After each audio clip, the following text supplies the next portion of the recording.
Ayun mga idol, panoorin natin itong highlights ng mga kaibigan nating bisita dito sa Leica Homes.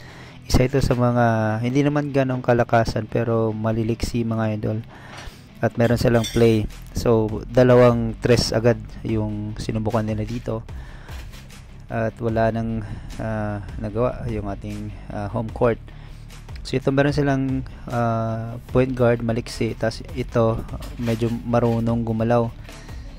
Meron din silang sumasalaksak, parang diversion ito.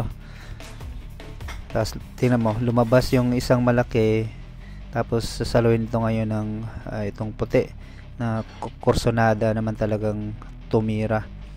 So ayan, dito mga idol, pina-board shot yung tira niya dito. Another 3 points yun mga idol. Tapos dito, ayan o, kita nyo yung pag-ikot. Sablay nga lang pero may follow through.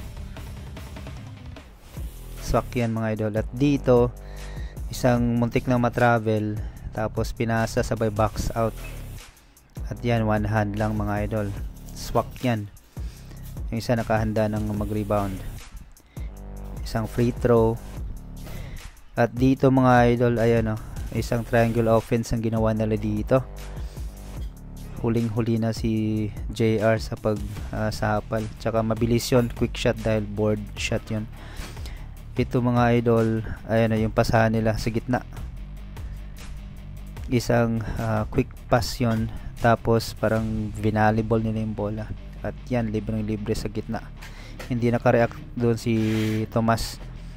Ito naman yung another 3-point shot mga idol. At wala nang nagawa yung ating defender dito. Isang malupit na pasa sa gilid at isang perimeter shot at pumasok yun mga idol. Ito naman isang drive, may box out na, isang baseline, hindi na umabot si Riley doon. Ayun o, swak yun mga idol.